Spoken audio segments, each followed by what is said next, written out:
Eric Bakker, naturopath from NZ. Thanks for coming back and looking at my channel. I thought I would do a video after I had a request from a lady in the United States a while ago, and it's sort of a topic that really sort of came to my mind. And the topic is, can you give us, say, several preventative measures for gut health?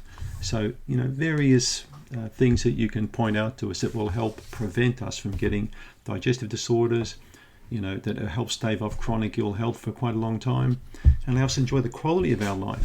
So that's what this video is about. It's about my 6 preventative gut health measures. Okay, so let's take it from the top. A lot of this information you will have heard if you watch my channel, because I tend to preach from the same pulpit, don't I? I keep saying the same message. Maybe the sermons are a bit different sometimes, but so here's something I just put together the other day. I was reading and I thought, this is some pretty good information here. Most people will know about 70-80% of this, but there's that 20 or 30% that they won't know. Remember, it's that one piece of the puzzle on the floor that you pick up and put in that jigsaw and you go, yeah, I've got this thing. All right, so let's see if we can give you that 20%. So the first one, of course, is to always eat well, and to try and eat well regardless of where you are, or take food with you so you can eat well. So I just come back from a 3-day trip I spent with my partner at a nice beach location in a cabin, and it was very interesting watching other people, how they were eating and drinking. And I said to Tracy, everyone sitting around here is overweight or obese. They're drinking way too much alcohol, and everything's meat. It's all cooked meat, everything's steaks every day, lashings of bacon and eggs for breakfast, cooked lunch, huge dinner, alcohol all afternoon, all evening. And these are people that were even younger than me, but it was really sad to see they just sat there the whole day basically doing nothing, just eating and drinking. That's not really a way I would like to spend a holiday. Certainly not the way that Tracy and I were eating. We had an entirely different kind of diet. We did eat meat, but not to the extent that these people were, most of the people we saw were eating. So eat well. I call it speed safely. Okay, most people who drive a car will drive around the speed limit, but many people like to speed, and some people speed excessively. Well, we call them temporary citizens, but a lot of people like to go just 5 or a few miles over the speed limit. Now, many people are like that with their diet. Okay, they eat well, but then they go over the speed limit. They eat too much food, or they eat too much fatty food, or deep fried food, or greasy food, or they drink just a little bit too much. So they're just speeding a little bit. Now that's okay, but as you get older and older, it gets harder and harder to focus and concentrate on the road. So you can't speed that safely anymore. You have to back off. Most people, as you'll hear in point 6, eat far too much food. I certainly saw that on my 3-day vacation.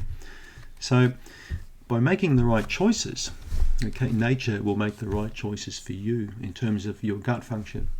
All right, and that will reflect in a really good health, particularly for your circulation as you get older, in your 60s and 70s. So when you think about the key things that take people out, is their circulatory system, okay, their immune system. Those are probably some of the key things. Now, both of those things are under your control in your 20s, 30s, 40s, up to your 60s, under your control by what you put in here. So if you eat a lot of high inflammatory foods, drink way too much alcohol, you're not speeding safely. Right? You might be a train wreck in slow motion, if you know what I mean. It's going to happen. It's just, what corner is a train going to crash on? Is a train going to crash when the train's 60 years old, or 65 or 70? But it's going to crash. All right? So be aware of what goes in here, of the quantity and the quality. So that's the first thing I would say. By making the right choices consistently, you'll find that the quality of your life will stay good and remain outstanding as you get older. And I was quite privy to a lot of information, sitting down, listening to different people moaning about how painful their bodies were, and how their knees were sore and their feet were hurting, and they were getting headaches and they were tired, and all this kind of business. And of course I just sit there and take it all in, and I think to myself, well, you're steering your own ship. It's up to you if you want it on the rocks or the open ocean. So I don't talk to people about their health unless they talk to me and ask. Then I will tell. Otherwise I just zip it. It's not worth it. Second point, understand that stress affects your digestive system enormously. All right? That fight you had with your partner, the disagreement with your son you had maybe a month ago, you fell out with your sister-in-law, haven't talked to her for 2 years. This is affecting your digestive system. All right? It's affecting it. It's affecting a lot of different things in the body. Stress has an incredible ability to slow your gut right down. All right? Stress has an amazing ability to reduce the output of enzymes, acids produced in your body to break protein down. Food can sit there like a log in your gut. So the stress relates to point 5, which we call the eyeball test, which I'll talk to you about later on, the eyeball test. All right? So just remember the eyeball test. So have a look at different parameters in your life that could indicate if you're under stress or not. How well you sleep, how well you make love, how well your appetite is, how easy it is for you to lose weight as well as gain weight. People with stress levels under control have a better ability to maintain great energy levels all day, all evening. All right? They wake up and they feel energized. Stressed people don't. They wake up feeling tired. So ask yourself the question, have you got stress? Yes, you have. We all have. If you've got a pulse or a heartbeat, you're alive. You've got stress. But the question is stress affecting your digestive system? And for where I'm sitting, it is. Okay? But it's up to you to mitigate that response. Just like it is for you to drive your car. You're coming up to a corner, you back off, you slow down, you go around the corner.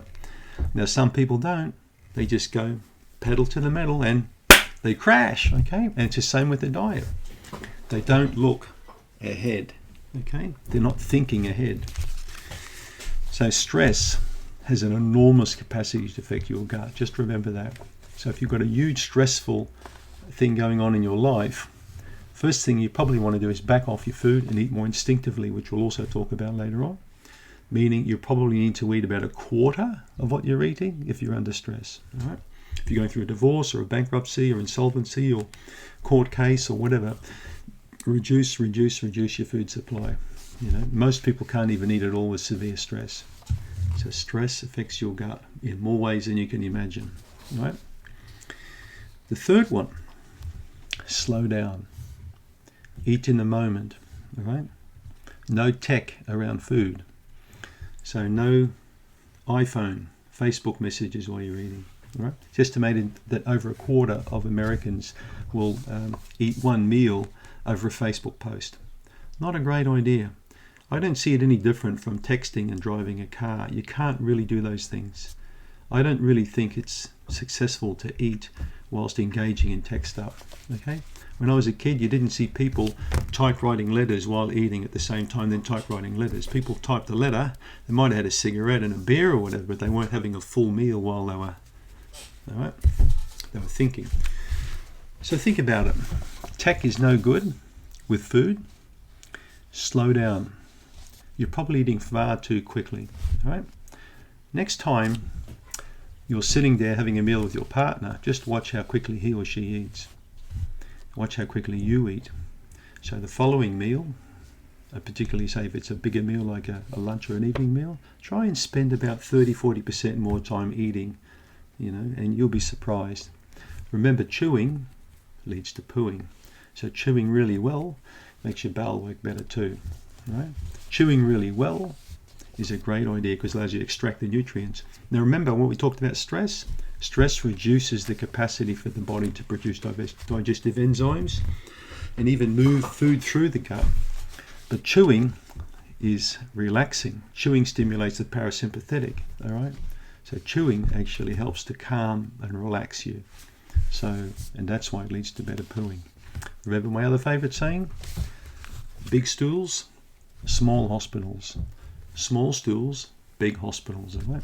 Remember that one. Slow down, eat in the moment, enjoy the food, all right? Fourth one, be an instinctive eater. Not hungry? Don't eat. Don't look at your watch and say it's 12 o'clock, I've got to eat food. Eat when you're hungry. Yeah, and don't eat when you don't want to eat. Many people call it intermittent fasting. They might not eat for a day or just eat one meal, right?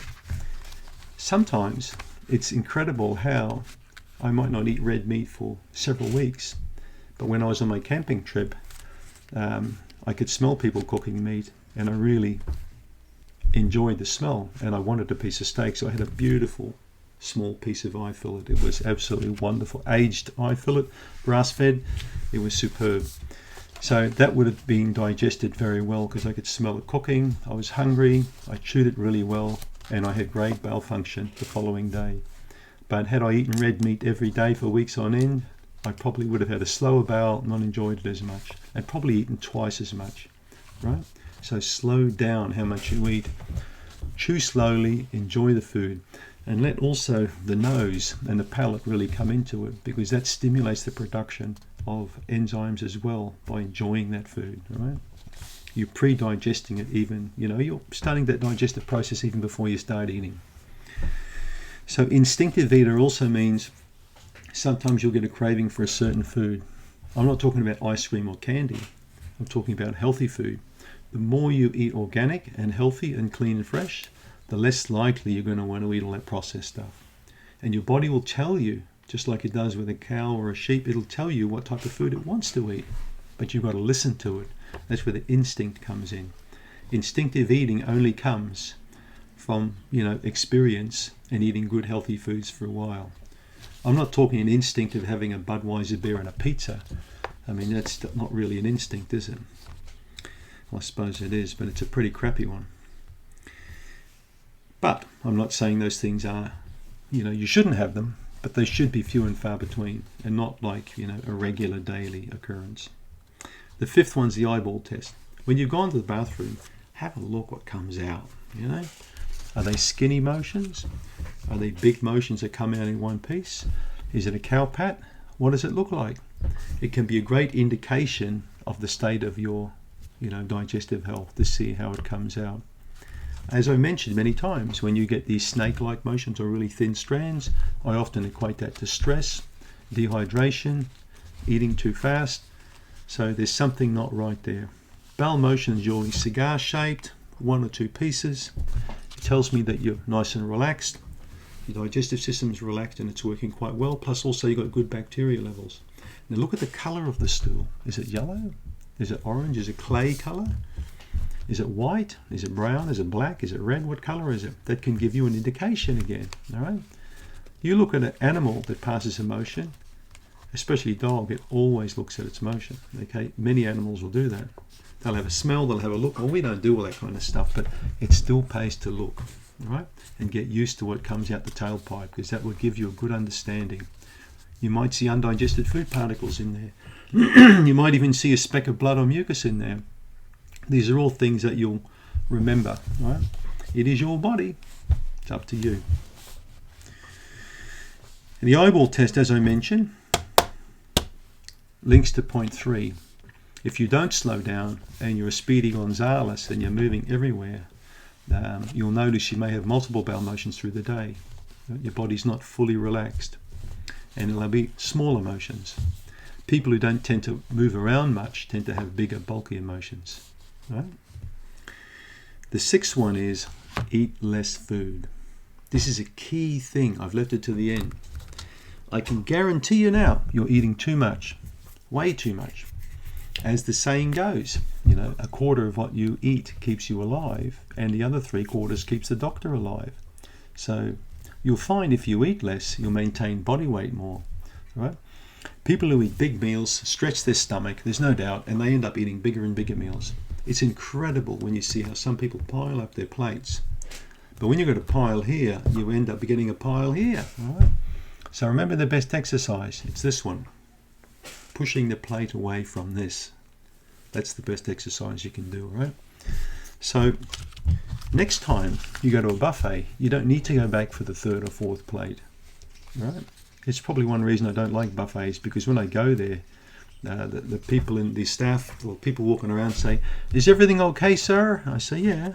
And they look at your plate and there's not a lot on your plate. So they think there's something wrong with the quality of the food, because people sometimes use pitchforks to stack up their plate as high as the ceiling. All right? And then they go home and they go, "I ate too much." And then someone else will say, "Well, I had to get my $15 worth." Yeah, You don't need that much food. Eating less is better in this case, okay? Chewing more leads to also feeling a sensation of full quicker. So when you slow down and eat properly, you won't need so much food, right? All the research points towards, as you get older, you need less and less calories, not more and more and more. Some people seem to think as their bank accounts can go up, so can their plates, but you're dead a long time, so it's up to you. But I think for what it's worth, this 6 points very important. Eat probably half of what you're eating, and that's it. And those are the 6 points I just wanted to discuss. Thanks for tuning in. I appreciate it.